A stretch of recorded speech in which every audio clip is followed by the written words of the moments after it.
Don't watch this if you're alone right now, because some people who finished this video said something was still there after it ended, watching them. But you clicked anyway. Welcome to Everything Creepy Files. Now turn off the lights, put on your headphones, and don't look away. I want to be careful about how I say this next part because I've told this story before and people laugh. They think it is a metaphor. They think I am describing grief, or childhood trauma, or some kind of delayed religious anxiety dressed up as something it is not. I need you to understand that I am not doing that. I am not being poetic. I am not reaching for meaning in events that hurt me. I am telling you exactly what happened, in the exact order it happened, and I need you to stay with me until the end. Because the end is the part that doesn't let me sleep. My name is Mara Elise Voss. I am 31 years old. And for 6 weeks in late autumn, I covered a long-term assignment at a church-affiliated elementary school in rural southwestern Virginia, in a county so small, it doesn't appear on most navigation apps without a manual search. The school was called Calvary Day. The church attached to it was Calvary Baptist, a white clapboard building with green shutters and a modest steeple that had lost its cross sometime in the 1990s and never had it replaced. The school occupied a converted parish hall beside the main building, connected by a covered walkway. 6 classrooms, 2 bathrooms, a small library that was mostly Bible story collections and outdated science texts, a faculty room that smelled permanently of burnt coffee and old paper.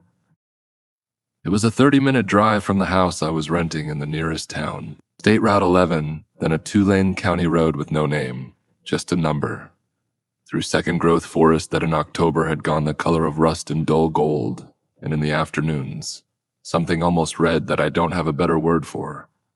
It was a quiet job. A quiet place. That is what I told myself when I took it. And for the first 2 weeks, that was true. I want to be very clear about this. I am not a person who believes in things I cannot explain. I was raised loosely Catholic, confirmed at 13, lapsed by 16, functionally secular by the time I finished college. I believe in what can be tested, what can be measured, what can be repeated under controlled conditions. I am not easily frightened. I am not a person prone to seeing things.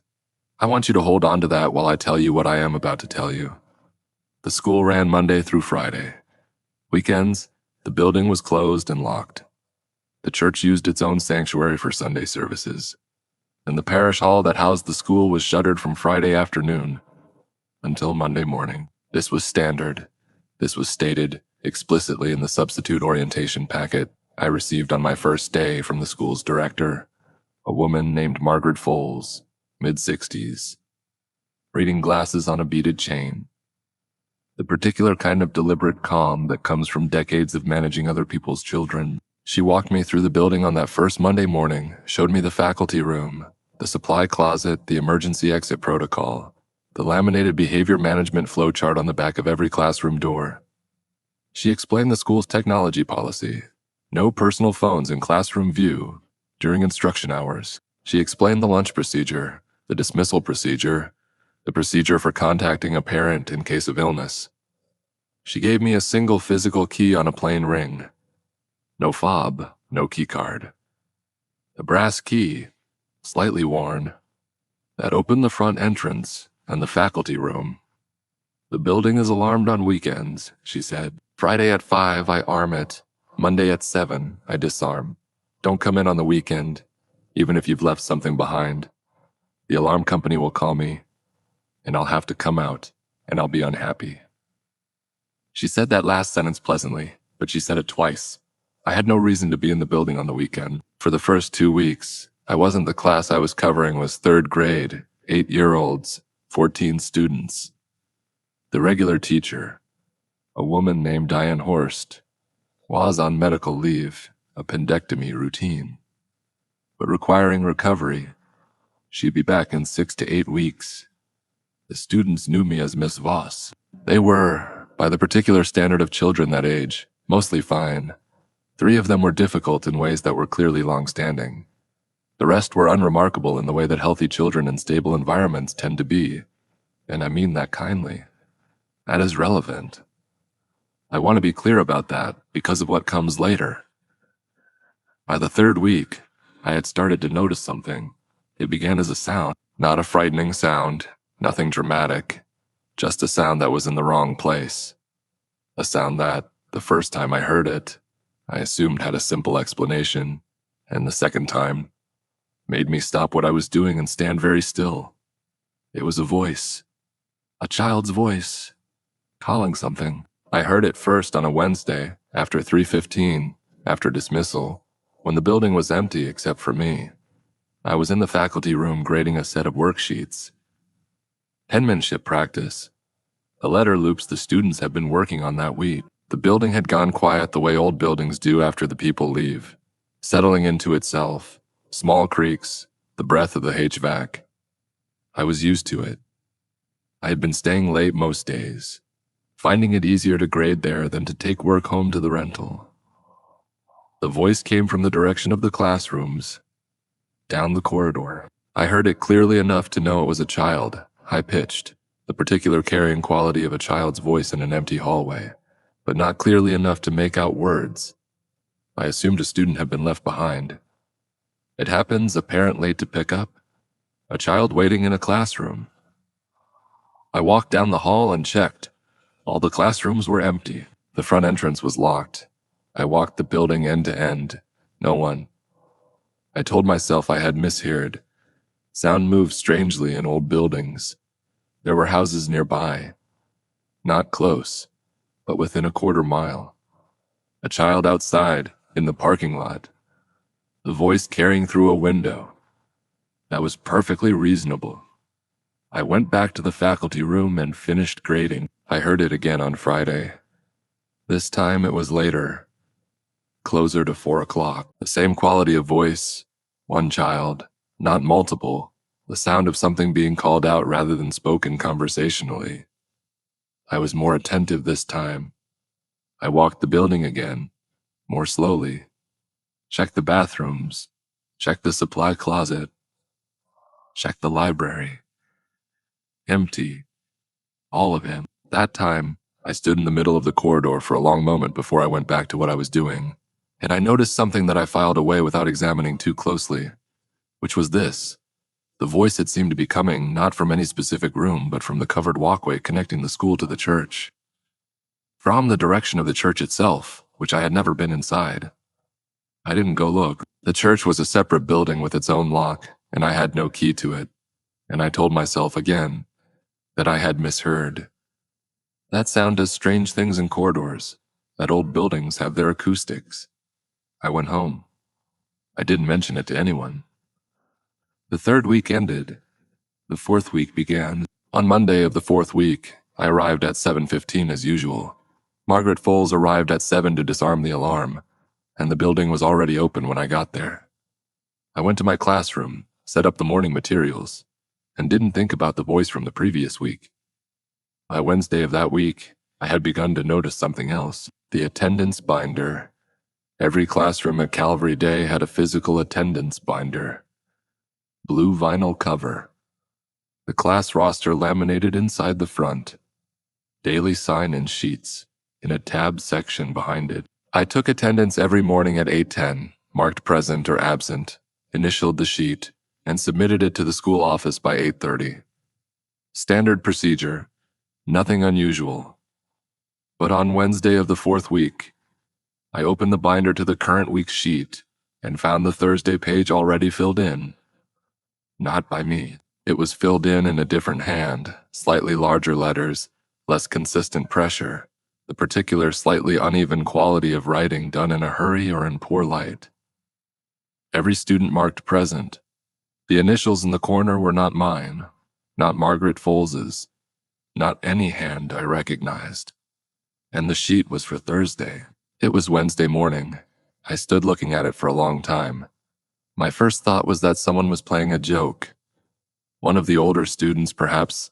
The school ran kindergarten through 5th grade, and the 5th graders occasionally wandered into the younger classrooms before the morning bell. But the binder had been in my desk drawer. not left out. And the handwriting on the pre-filled sheet did not look like a child's. My second thought was a cleaner explanation.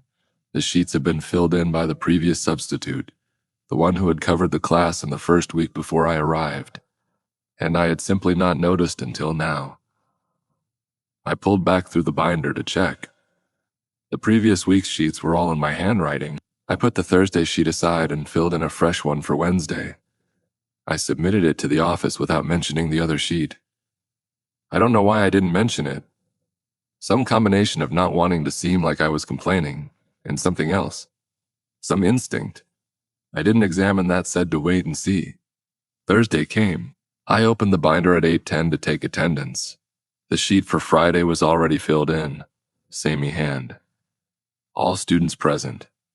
Initials I didn't recognize. I sat with it for longer this time. 14 names on the sheet. All of them in the class. The initials, 2 letters, something like a capital A and then a smaller letter that could have been an N or a U. The kind of initials that could belong to any number of people. I studied the handwriting as if it would tell me something. It didn't. That afternoon, I went to Margaret Foles's office and told her I had a question about the binder procedure. I didn't show her the sheets. I asked instead whether anyone else had access to the classroom when I wasn't there. Janitorial staff, perhaps, or another faculty member. She looked at me over her reading glasses. The classrooms are cleaned on Tuesday and Thursday evenings, she said. Bertram comes in at 6. He is done by 8. He doesn't touch the desk materials. Is there anyone else? I asked. She paused, very briefly. I might have invented the pause. I've thought about it many times since, and I am not sure whether it was real or whether I was already looking for things that weren't there. No, she said. Why do you ask? I told her I thought someone might have been in the classroom. I didn't say more than that. She said she'd look into it. She didn't bring it up again. I checked the binder every morning for the next week and found no more pre-filled sheets. I told myself it was over. A prank. Something. I let it go. The 5th week was when the names started. I need to explain how attendance worked at Calvary Day, because it matters. Unlike most schools I had substituted in, Calvary Day did not use a digital system. Margaret Foles had explained this to me on the first day as something she was mildly apologetic about. The school's administration was working on transitioning to a digital system, but for now, everything was paper. The morning attendance went to the office on paper. The afternoon confirmation, a second count done at 1:15 after lunch, was done by calling roll verbally, each student responding, the teacher noting any changes from the morning count. I have been doing this since week 1. 14 names, 14 responses, same every day. On Monday of the 5th week, I called roll at 1:15. I called all 14 names. All 14 students responded. And then I heard a 15. After the last name on my roster was a boy named Tyler Wren, who was present and responded normally. There was a pause of about 2 seconds, the usual brief silence before I marked the sheet as complete. And in that pause, from the back of the classroom, I heard a voice respond to something.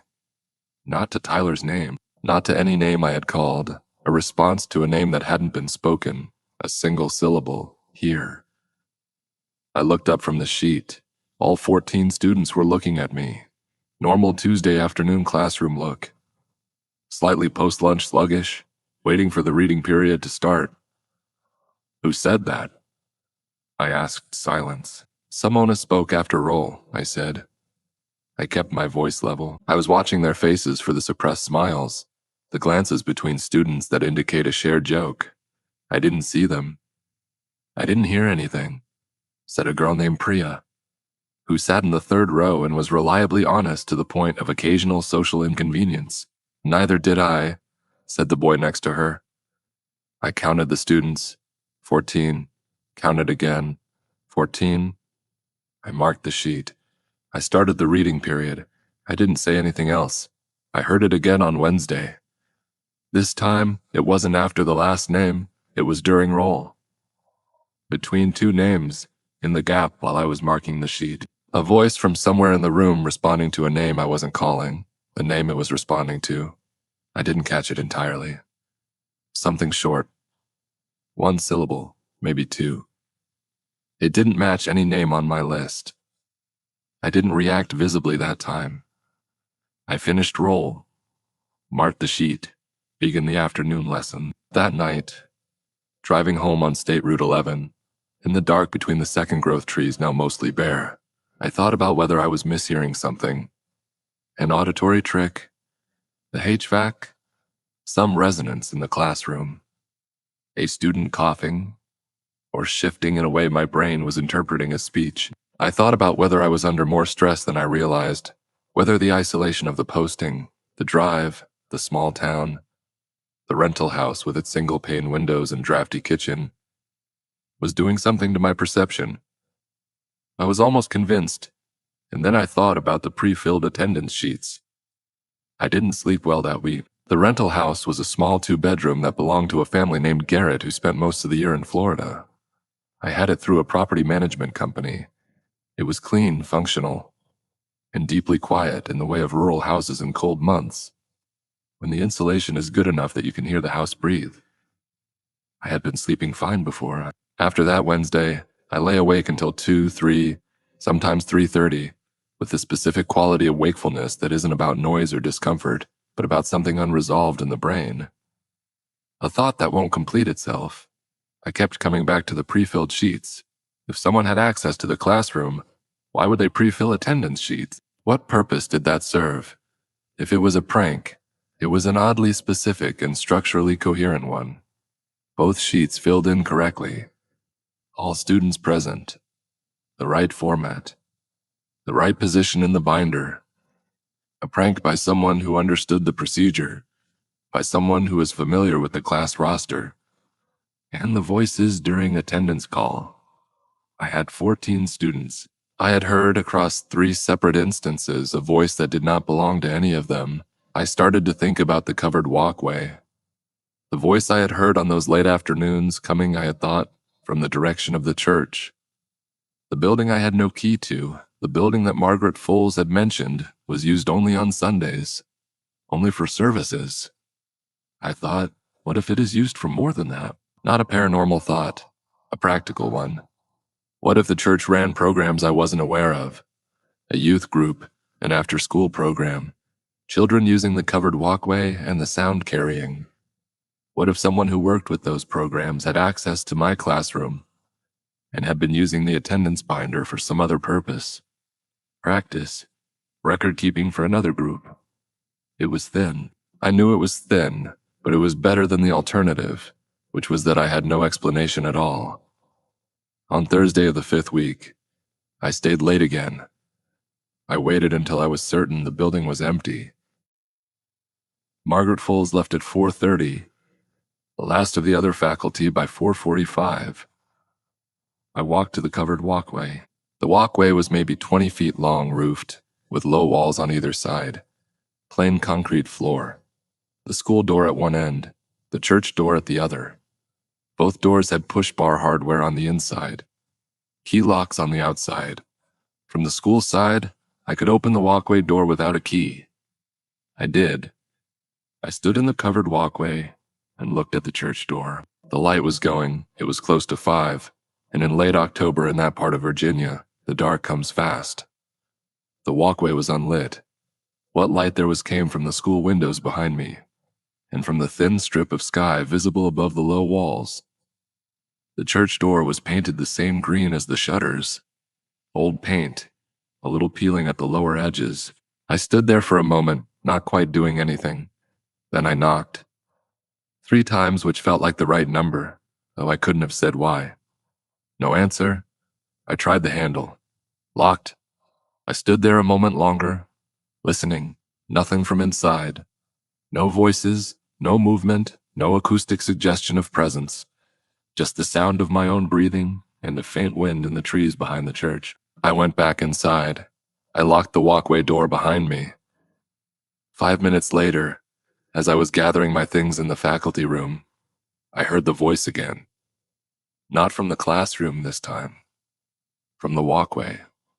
I heard it clearly enough to understand that it was reading something, not calling out, not the single syllable here I had heard before, reading a list, or something that sounded like a list, in the particular flat cadence of a child reading from a page, rather than speaking naturally. The words themselves I couldn't make out. By the time I got to the walkway door and opened it, the corridor was empty and silent.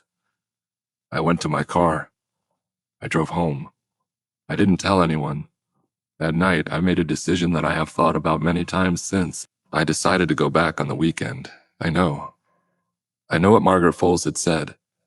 I know what I said about it to myself at the time, which was that I wasn't going to break the alarm. I wasn't going to enter the building. I was just going to drive out, park in the lot, look at the church from outside, maybe walk around it, see if there was evidence of weekend use, cars, lights, any activity around the building Saturday evening. I told myself this was reasonable. I told myself I was not the kind of person who lets an unexplained thing go unexplained when she could investigate. I drove out on Saturday at 7 in the evening. The lot was empty. The building was dark, both the school and the church. I sat in my car with the engine off and looked at them for a while.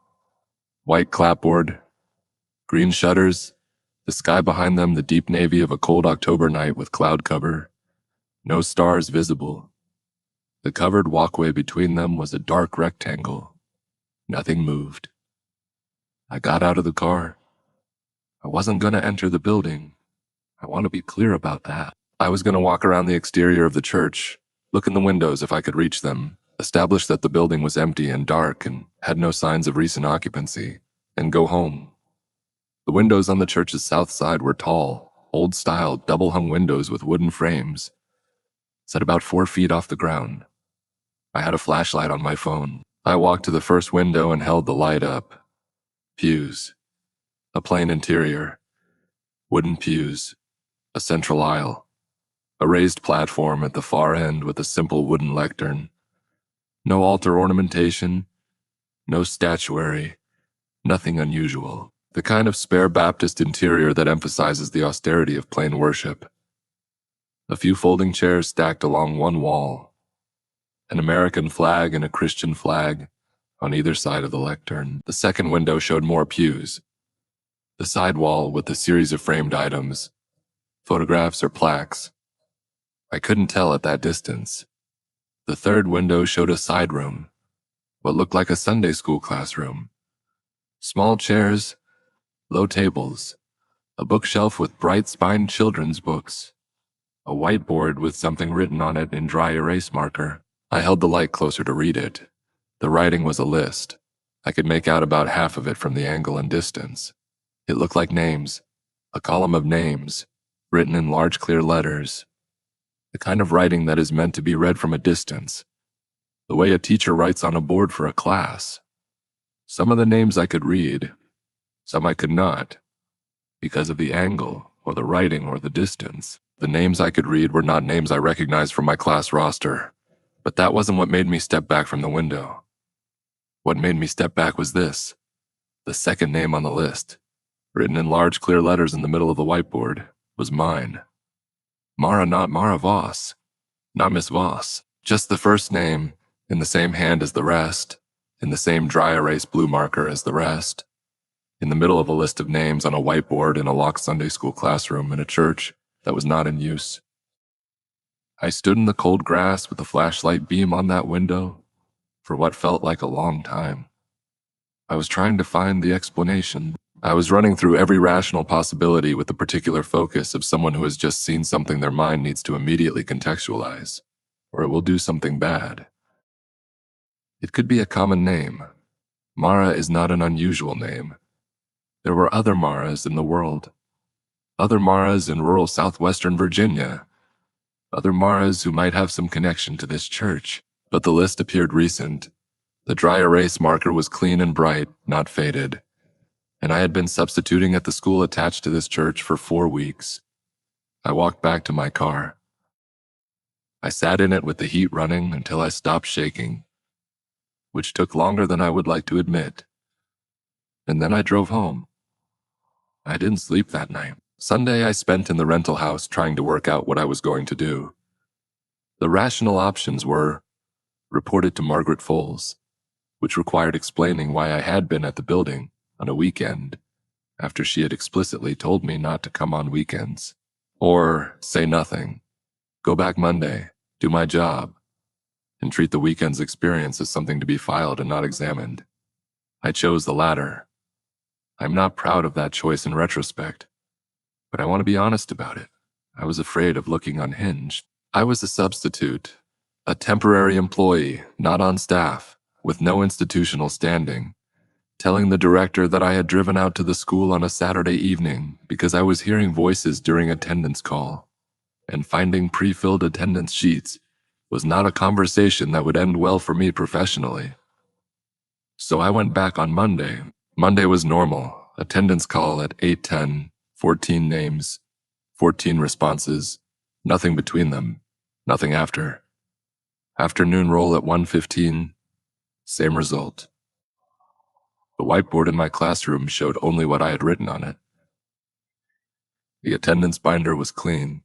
The walkway was quiet when I passed it. Tuesday was normal. Wednesday morning, I opened the attendance binder and found a new sheet. Not a pre-filled daily sheet, a different sheet, loose. Not part of the standard forms.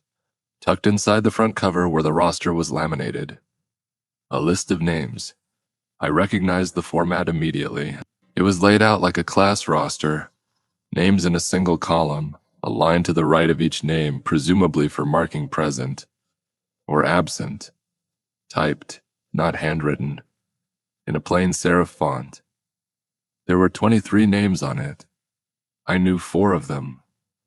Tyler Wren, Priya Mendel, Marcus Osei, Lily Huang, 4 of my 14 students, in the middle of an otherwise unfamiliar roster, and at the bottom of the list, added in handwriting rather than typed, in the same hand as the pre-filled attendance sheets, Mara Voss, my name.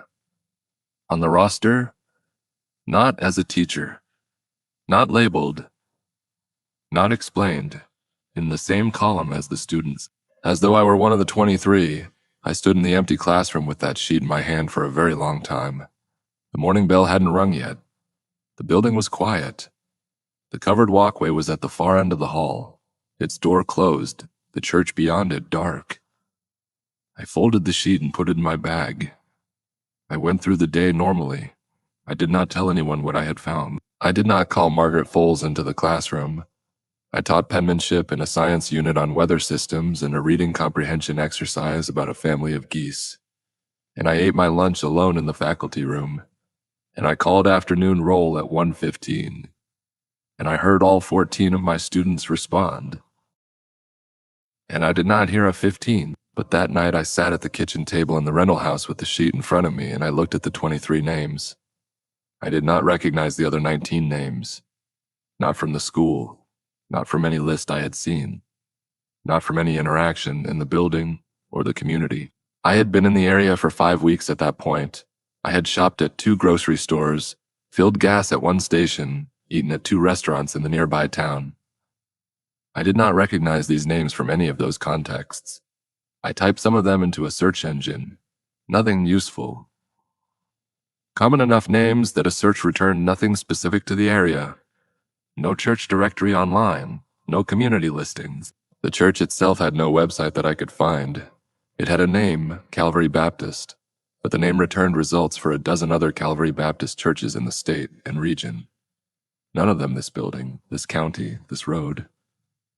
I tried searching for the school. Calvary Day Elementary. There was a minimal web presence, a short listing in a regional school directory, a name and address, an enrollment range, but no details, no photos, no staff directory. I searched for Margaret Foles. The search returned her name attached to the school. A single line in the same regional directory. Nothing else. And then, because I was already there, already in the search, I typed in the names from the bottom of my list.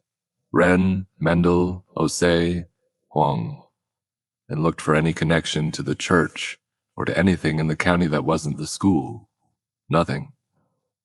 I put the laptop away. I ate dinner. I went to bed. I lay in the dark for a long time, and somewhere around 2 in the morning, I realized what had been bothering me about the list beyond the obvious, beyond my name being on it, beyond the inexplicable presence of 4 of my students, the other 19 names. I had been going through them in my head all evening, and now I finally did something I should have done earlier. I counted them carefully against what I knew about the school. Calvary Day ran kindergarten through 5th grade. 6 grades. My class was 3rd grade. 14 students. The other classrooms ran comparable sizes. I had seen them, passed them in the hall, registered roughly a dozen students per room. But the school ran roughly 80 students total. The list had 23 names, and 4 of them were from my class, which meant that if the list represented something like a class, the remaining 19 names weren't drawn from the rest of the school. They were from somewhere else, or they weren't names of children at all. I didn't finish that thought. I turned it away from myself and went back to staring at the ceiling, and eventually, around 4, I fell into a shallow sleep that lasted until the alarm went off at 6. On Thursday morning, I arrived at school at 7:15 as usual. The building was unlocked, the alarm already disarmed.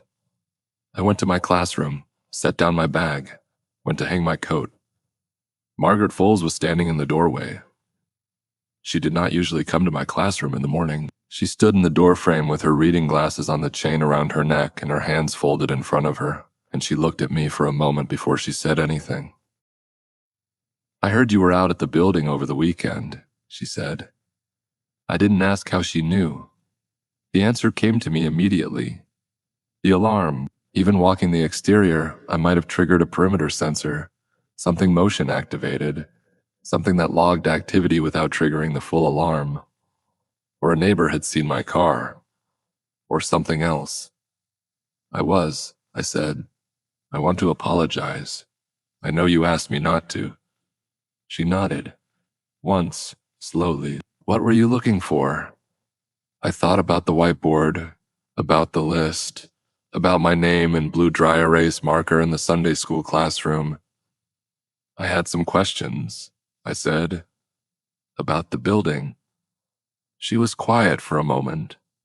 The kind of quiet that isn't the absence of speech, but the consideration of it. "What kind of questions?" "About the church," I said carefully. "About whether there are programs there on weekends, other classes, children's programs." Another pause. "There are," she said. "Sunday school. Sunday morning only. The children come with their families." "I see," I said. She watched me. I watched her. "Mara," she said, and I noticed she used my first name, which she hadn't done before. "The school and the church are separate institutions. I administer the school. The church is Pastor Howell's domain. I would appreciate it if you didn't come back to the property on weekends." "Of course," I said. "I understand." She left. I heard her footsteps down the corridor, the soft close of the office door. I stood in my classroom for a moment. Then I took the folded roster sheet from my bag and looked at it again. 23 names. My name at the bottom. 4 of my students in the middle, and a name I had not noticed before, or had noticed and hadn't registered, one of the 19 I hadn't recognized. A name near the top of the typed column that I now read more carefully. M. Foles. Not Margaret. Just the initial and the surname. But the surname was the same. I put the sheet back in my bag. I taught the day's lessons. I called morning attendance. All 14 students present. I called afternoon attendance. I heard the voice again. This time I was ready for it. Or thought I was. After Tyler Wren, in the 2-second silence, I kept my eyes up and I watched the room. The voice came from the left side of the classroom. The back corner. I was looking directly at him. There was no one there. The desk in that corner was empty. Had been empty all year, assigned to a student who had moved away in August and never been replaced. I was looking at an empty desk. And the voice said, "Here." Clear. Distinct.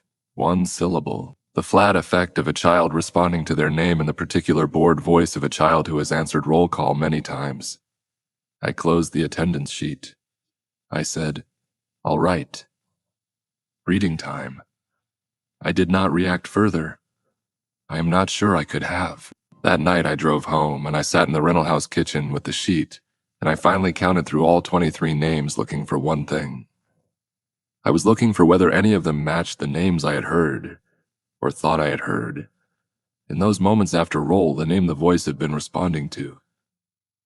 I didn't have any of those clearly enough to match. Just impressions, fragments, short names, 1 or 2 syllables. I looked at the list. I found 3 names that fit that description. First names of 1 or 2 syllables, near the top of the typed section. I circled them lightly in pencil. Then I went to bed. I told myself I would decide in the morning what to do next. I want to talk about the covered walkway now because I've been avoiding it.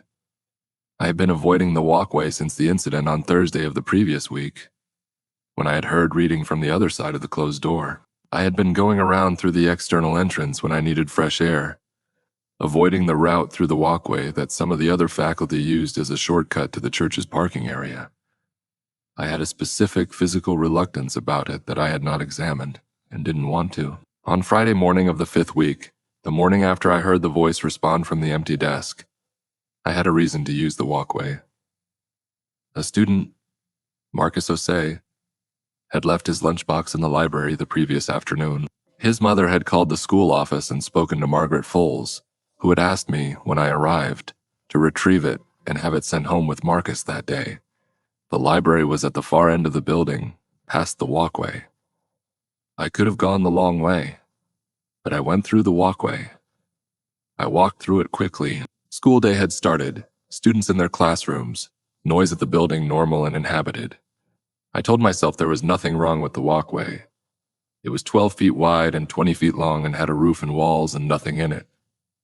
I went through, got the lunchbox from the library, came back. On the way back, the church door, the door at the far end of the walkway, the one that led into the church, was ajar. Not open, just ajar. A gap of maybe 2 inches, showing the dark interior beyond. I had tried that door on Thursday evening of the previous week. It had been locked. I stood in the walkway looking at the 2-inch gap. I should have gone back to my classroom. I know that now. I knew it then. I knew it at the time as a clear, simple thing. The way you know that stepping off a curb without looking is the wrong action, even as your foot is lifting. I pushed the door open, the church interior, pews, central aisle, the wooden lectern at the far end. Exactly as I had seen through the window on Saturday evening. Same American flag, same Christian flag, same framed items along the far wall. I could see now that they were photographs. Black and white photographs in dark frames. The kind of old congregation photos that small churches keep. Rows of people standing in front of the building. The light was dim. No overhead lights on. Just what filtered through the tall windows. Gray morning light. The Sunday school room was to my left. A closed door. White painted wood. I could see the gap at the bottom. There was light coming through it. Not bright light, something warm-toned. Lamplight. I want to be honest about this. I was frightened. I was genuinely frightened in the way that is physical before it is cognitive. The quickening in the chest, the hyper-clarity of the edges of things. I noticed everything. The dust in the light from the windows. The pattern of the old carpet runner in the central aisle. Geometric, burgundy and cream. The faint smell of the interior. Old wood, hymnals, and something else underneath it. Something I want to describe as electrical, but wasn't quite. I walked to the Sunday school door. I put my hand on the knob. I opened it. The room was exactly as I had seen through the window. Small chairs, low tables, the bookshelf, the whiteboard. The whiteboard had changed. The list was still there. Still in blue dry erase marker. Still with my name, Mara, in the second position, but it was longer. When I had looked through the window on Saturday, I had counted roughly a dozen visible names. Now the list ran the full length of the whiteboard, maybe 30, maybe more, written in the same large clear hand. And at the far end of the room, sitting at one of the low children's tables, was a woman. She was sitting with her back partially to me, bent over something on the table. She was perhaps 50 or 60, gray-haired, dressed in what looked like a dark dress or skirt. The practical clothes of a woman who has dressed this way for a long time. She did not turn when I opened the door, which I found strange. The door had made noise. I had not been quiet. She was writing something, or looking at something. I couldn't see what. "Hello," I said. She turned. She had a completely ordinary face. I want to say that clearly. There was nothing wrong about her face, nothing physically unusual. A plain face, the face of a woman who had been ordinary her whole life and was old enough not to mind. She looked at me with the particular patience of someone who has been expecting an interruption. "You must be the substitute," she said. "I am," I said. "I am Mara Voss." She nodded, as though she had already known this. "I am the Sunday school teacher," she said. "Annis. No last name, just Annis." I looked at the whiteboard.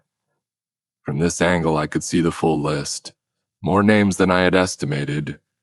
I tried to count, lost track somewhere above 30. My name was still in the second position from the top. "What is this?" I said. I meant the list. She looked at it with me. Not guilty, not evasive. The look of someone reviewing something they made. "The attendance record," she said. "For Sunday school." "That is right." "My name is on it," I said. She looked at me with that patient expression. "That happens sometimes," she said, "with people who spend time in the building." I waited for her to explain that. She didn't. "I am not a member of the church," I said. "I am not a student here." "No," she agreed. "Then why?" "It records who is present," she said. "Not who chose to be." I stood in the doorway of that room with a lunchbox in my hand and tried to find the next question. There were too many of them, and they were all wrong, all starting from the wrong assumption, all trying to fit what she was saying into a framework I could use. "The attendance call at night," I said, finally. Because that was the thing I had not asked anyone yet. The thing I had been carrying since the second week. She looked at me. "What attendance call?" I said.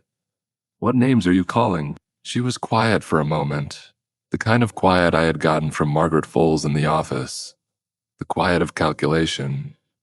But where Margaret Foles' quiet had been cautious, this one was something else. Gentle, almost. "The way you are quiet before you say something to a child that the child is not going to like. The names that need to be called," she said. "Whose names?" She looked at me for a long moment. Then she looked at the whiteboard. Then she looked back at me with the full weight of that patient expression, and she said, "Some of them are still finding their way in. The calling helps." I did not understand what she meant. I don't think I wanted to understand. I left. I walked back through the church, through the walkway, down the corridor to my classroom. I set the lunchbox on the corner of my desk. The students were already arriving. The noise of morning startup filling the room. Backpacks and conversations and the scrape of chairs. I took attendance at 8:10, 14 names, 14 responses. And after the last one in the 2-second silence, I did not hear a 15th. I heard, and I have thought about this for months. I have turned it over 1,000 times. I am still not sure I have the right word for it. I heard expectation, the acoustic quality of a room waiting for something to continue. I marked the sheet. I started the lesson. I went to Margaret Foles' office at lunch. I told her I had been in the church. I told her the door had been open. I told her about Annis. Margaret Foles looked at me for a long time. "Annis," she said. "Annis Howell. The pastor's wife, I guessed. The pastor's mother," she said. Another pause. "She has been the Sunday school teacher for a very long time," Margaret said. Her voice had a quality I had not heard from her before. Careful. Precise in the way of someone choosing to say only exactly what they mean and nothing more. "She told me the list is an attendance record," I said. My name is on it. Margaret Foles put her reading glasses down on the desk and pressed the tips of her fingers together. I want to ask you something, Mara, she said, and I want you to answer honestly. All right, how are you sleeping? I looked at her. That is not what I came in here to talk about, I said. I know, she said. Answer the question, please. Poorly, I said. Since the third week. She nodded, as though this was information she had expected. You heard the call during your afternoon attendance, she said. It wasn't a question. Yes, I said. More than once. 4 times, I said. She nodded again. Slow, deliberate nodding, the way you do when you are confirming something you already knew. I want you to stop doing something, she said. When you are calling afternoon roll, I want you to leave a longer pause after the last name before you close the sheet. I stared at her. I am sorry. A longer pause, she said. 15 seconds. Count it in your head if you need to. Don't close the sheet until you've waited 15 seconds. Margaret, I said. What is happening in this building? She was very still for a moment. The church has been here since 1887, she said. The school has been here since 1954. In a community this small in this much time, a lot of people have passed through both buildings. She paused. Some of them are still passing through. I looked at her. What does that mean? It means, she said carefully, that Annis Howell has been doing something with the Sunday school for 40 years that I have learned not to interfere with. And it means that when teachers start hearing things during attendance, it is usually because they are attentive in a particular way, and that the appropriate response is not to suppress that, but to accommodate it. You want me to leave a longer pause, I said, in case there is a voice. Yes, a voice that isn't one of my students, a voice that may or may not arrive, she said. And if it does, mark them present. I sat very still. Mark a name I haven't called, I said slowly, on an attendance sheet that goes to the school office. There is a second sheet, she said. She opened her desk drawer and took out a form I hadn't seen before. Same format as the standard attendance form, but blank, no pre-printed header, just the lined columns. You fill this one separately. It doesn't go to the district. It goes to Annis. I took the form from her hand. It felt like ordinary paper. It was ordinary paper. What happens if I don't? Margaret Foles looked at me with the same patient steadiness she had shown all along. Nothing bad, she said. It is not a requirement. Teachers have declined before. The voices become more frequent for a while and then they stop. She paused. For most of them, I said. Diane Horst was the last one who declined, she said. She left in September. She told the agency it was a family matter. I thought about that. Diane Horst on medical leave for appendectomy since 3 weeks before I arrived. She didn't have an appendectomy, I said. Margaret said nothing. Did she? I said. She had a procedure, Margaret Foles said, of a different kind. I folded the blank form and put it in my bag alongside the roster sheet. I went back to my classroom. I taught the afternoon lessons. At 1:15, I called afternoon roll. And then I waited. I counted 15 seconds. In my head, clearly, 1, 2, 3, all the way to 15. The room was very quiet. The students were looking at me with the uncertain attention of children who sense that normal procedure has been interrupted. At 12 seconds, from the back of the room, from the empty desk in the corner, I heard it, spoken in a child's voice, flat and clear, the way a child reads a name from a page. I wrote it on the blank form. My handwriting was unsteady. I kept it readable. Present. I marked it present. I closed both attendance sheets.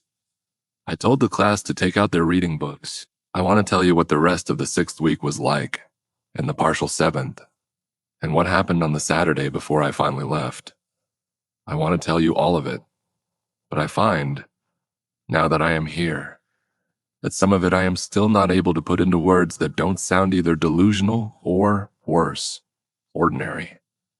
Because the horror of what the rest of those days were was partly its ordinariness, that I went on doing the job, that I called roll at 8:10 and at 1:15, and that some days the pause yielded nothing, and some days it yielded a name, sometimes one, once three, in a single afternoon, and each time I wrote the name on the separate form in my increasingly unsteady handwriting, and at the end of the day I left the form in an envelope on Margaret Foles's desk as she had instructed me to. I don't know what she did with them. I don't know what Annis Howell did with them. I did not go back to the Sunday school room after that Friday morning. I did not knock on the church door again. I did not look through the windows. I want to tell you about the names. Some of the names were ordinary. First names, the short flat syllables of children's names from any era. John, Beth, Thomas, May. Names that could have belonged to any child at any point in the past century. Names that could have appeared on any class roster from any school in any small town in the American South. Some of the names were not names I recognized as children's names. Two-syllable names with unusual stress patterns. One name that, when I wrote it down, I had to stop and look at for a moment because I wasn't sure if what I had heard was a name at all or something else. Something that had the shape of a name without being one. I wrote what I had heard as best I could and left it. I do not know who those names belonged to. I do not know what it meant that they were answering an attendance call. I do not know where they were when they answered, whether they were in the room with me or in the building or somewhere else entirely, in some space adjacent to the building that I do not have a vocabulary for. I know what Annis Howell said, still finding their way in, and I have turned that phrase over so many times that it has become almost meaningless to me now. Worn smooth from handling, I think about the children who might have attended Sunday school at Calvary Baptist, over 130 years of a church's existence. I think about how many names that is. I think about small communities and old buildings and the particular density of event that accumulates in a place where generations of the same families return, week after week, season after season, bringing their children to sit in small chairs at low tables and learn. I think about what it means to be still finding your way in, and whether that is a comfort or a terrible thing, and I do not reach a conclusion.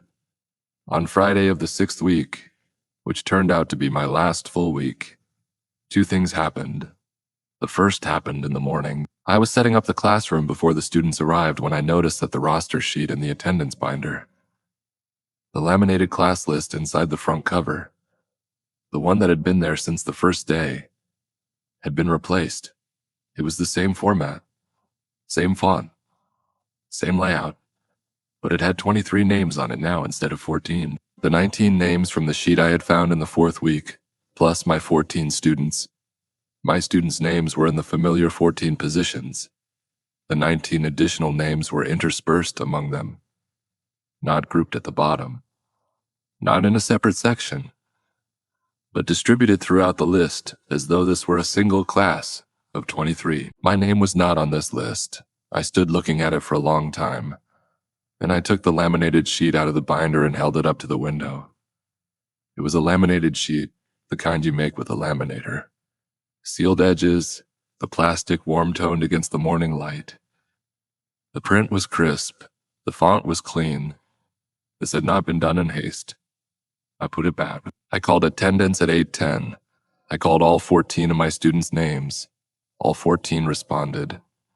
Then I looked at the list and called the first of the additional names. I don't know why I did it. I want to be able to tell you that I had a reason, a deliberate decision, a considered judgment. I don't think I did. I think it was something closer to inevitability, the particular surrender to a logic that has been building around you long enough that resistance starts to feel like the thing that doesn't make sense. I called the first additional name. From somewhere in the room, I cannot place it more precisely than that. A voice responded. I called all 19, 17 of them answered. 2 did not. I marked the 2 absent and closed the binder. I did not write them on the separate form. I wrote only the additional names, the responses, and then I sat for a moment with the pen in my hand and the form in front of me, and I felt something I can only describe as weight. Not dread, not relief. Weight. The weight of something that has been waiting and has now been attended to. I ran the morning lesson. I ate lunch in the faculty room. I called afternoon roll at 1:15. All 14 students present and correct. After the 15-second pause, 2 voices. 2 names I hadn't heard before in the afternoon call.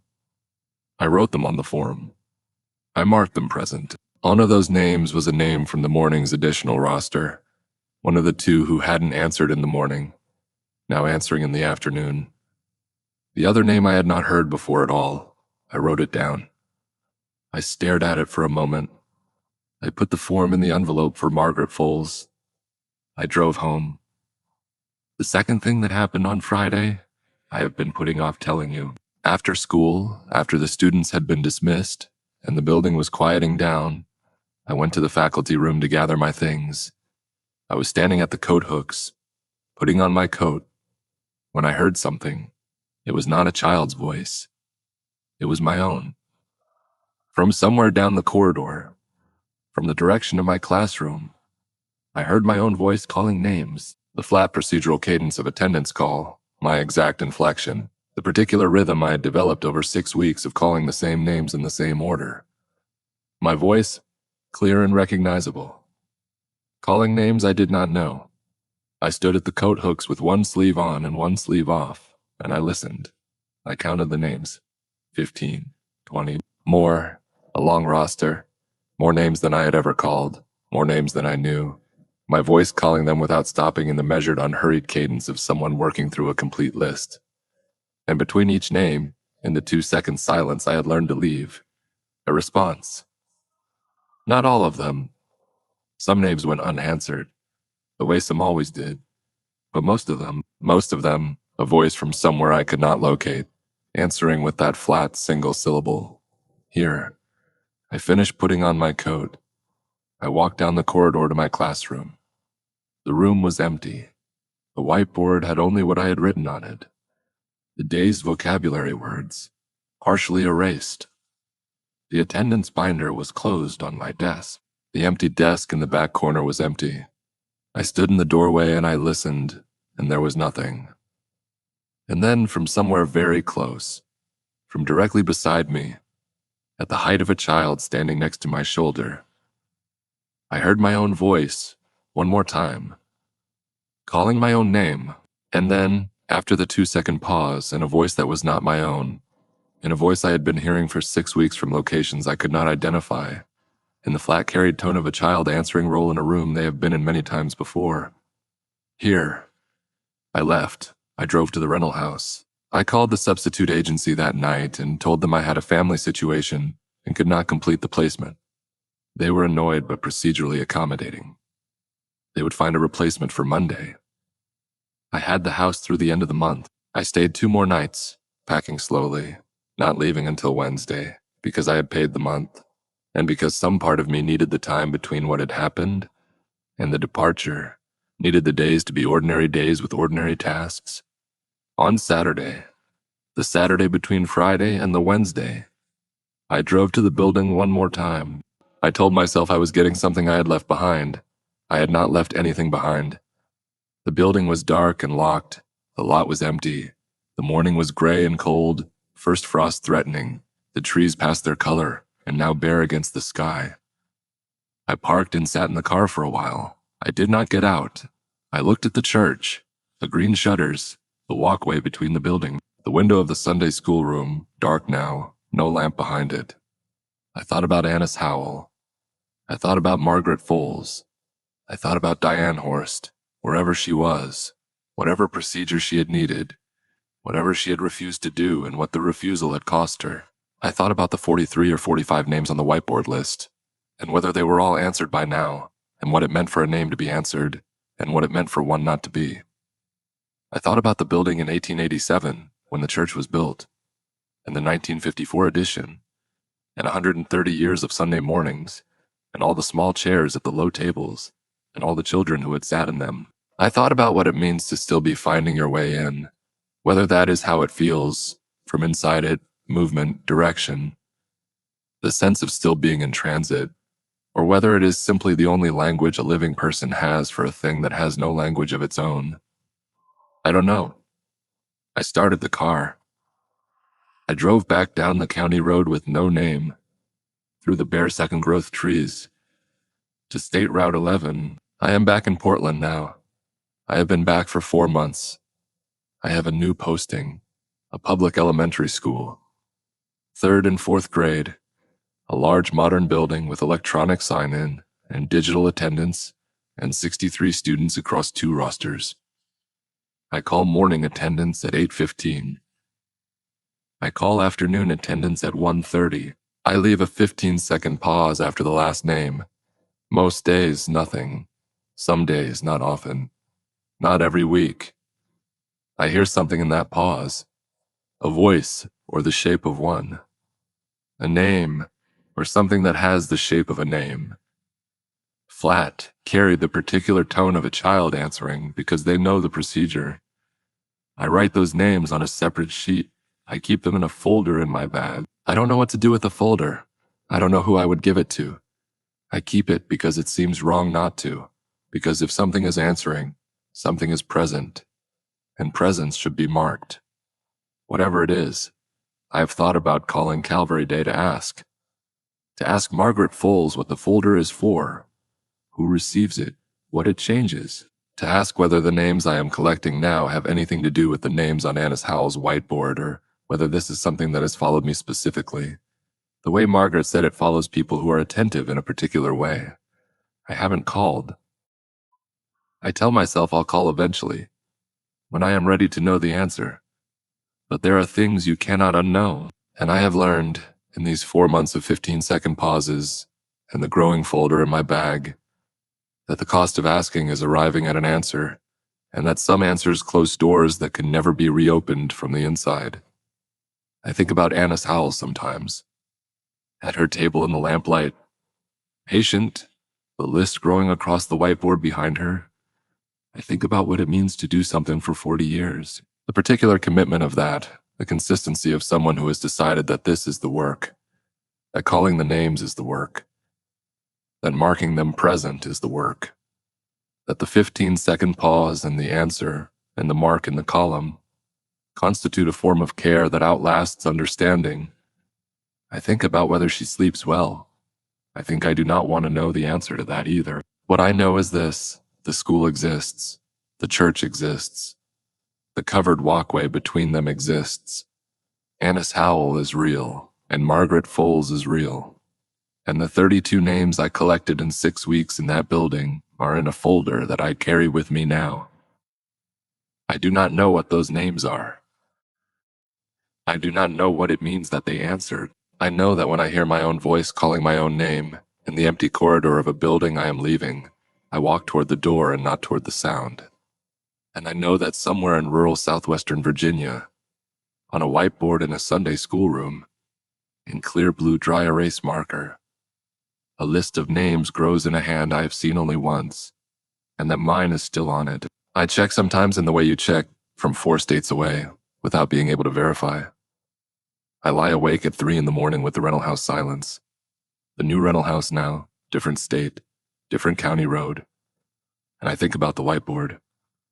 I think about whether my name is still in the 2nd position, or whether eventually names above it get answered and crossed off and I move up the list. I don't know what it means to move up the list. I think about that a lot. The folder has 9 names in it now. 9 names from the Portland posting, collected over 4 months of 15-second pauses. I haven't cross-referenced them with anything, because I don't know what I would cross-reference them with. 9 names that answered when nothing was calling them. Or, no, 9 names that answered when I was calling them, even though I hadn't said them aloud. Answering the pause itself, maybe. Answering the space I had learned to leave. I leave the space because it seems wrong not to. That is all I can tell you. I leave the space, and I listen, and I mark what I hear. I don't know if that helps anything. I don't know if the names in the folder know they've been answered. I don't know if being marked present, on a sheet no one official will ever read, means anything at all. But Annis Howell has been doing it for 40 years. That has to mean something, doesn't it? I want to end with one thing because it happened last week and I haven't told anyone. Last Tuesday, I called morning attendance at 8:15. My current class, 22 students, a combined 3rd and 4th grade. I called all 22 names. All 22 answered. I left the 15-second pause. In the 14th second, one voice. A name I had never heard before. A name I wrote in the folder. I closed the sheet. I started the morning lesson. At lunch, I was in the faculty room with 2 other teachers. One of them, a woman who has been at the school for 15 years, was complaining about a form she'd received from the district. Some new attendance protocol, apparently rolling out across the state. Electronic only, she said. No more paper backups. They want everything in the system. I asked when that was starting. January, she said. And the system doesn't allow for notes fields or additional entries. It is just the roster. Whatever's in the roster, that is what you mark. I looked at my lunch for a moment. What if a student needs to be marked who isn't in the system? I said. She looked at me like I'd said something slightly strange. That can't happen, she said. If they're not in the system, they don't exist. I thought about the folder in my bag. I thought about 9 names in 4 months, and the folder getting heavier. I thought about what happens when you can't mark them present, when the system doesn't allow for it. I thought about Diane Horst, about whatever procedure she needed after she declined. I thought about the pause, about leaving it, about what happens if you stop leaving it. I didn't say anything. I ate my lunch. I went back to my classroom. I called afternoon attendance at 1:32 names, 22 responses, 15, second pause. 2 voices this time. I wrote them down. I put the sheet in the folder. January is 3 months away. I don't know what I am going to do about January. I don't know if the names will stop coming, or if they'll come more often because I am running out of time, or if, and this is the thought I turn away from fastest, if the names are not coming to me but through me, and the system going paperless won't stop anything, will only redirect it, will only mean that the 15-second pause extends and extends in a building somewhere. In all the buildings, in every room where someone learned to leave the space, until the space fills itself with everything that needs to be answered and has not been. The folder has 11 names now. My name is still on the whiteboard. I leave the space every day. I mark what answers.